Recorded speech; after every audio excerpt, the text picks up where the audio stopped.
मी मागच एका कीर्तनात सांगलंय, तुमच्या पोराला जमून तुम्ही खासदार करा, भलेही त्याला मराठी येत नसेल तरी त्याला खासदार करा, आमचं काही म्हणणं नाही हो, पण आमच्याही पोराला आरक्षण द्या ना.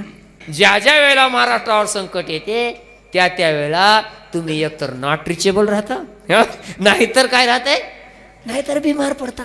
आमच्याही पोराला आरक्षण द्या, आणि नाही असेल तर आम्ही तुमचा बारामतीत हिशोब पूर्ण केल्याशिवाय सोडणार नाही, आम्ही ठरवलंय.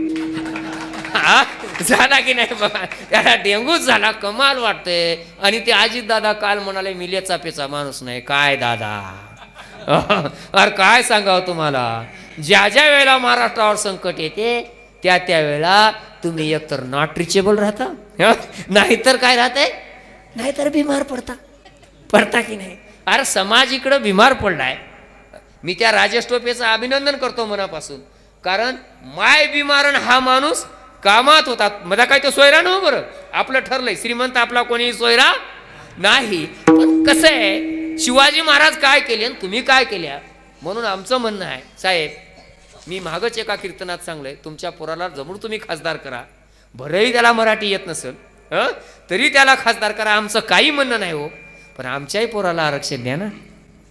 आम्ही काय मागतोय, आमच्याही पोराला आरक्षण द्या, आणि नाही असेल तर आम्ही तुमचा बारामतीत हिशोब पूर्ण केल्याशिवाय सोडणार नाही, आम्ही ठरवलंय. कारण तुम्ही ठरवलं असेल, आम्ही ठरवलंय.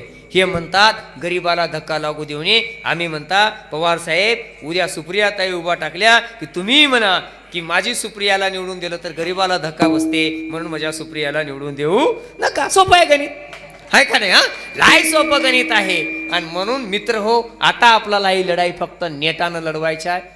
एकच आपल्याला धोका आहे, एकच सगळ्यात मोठा, फूट.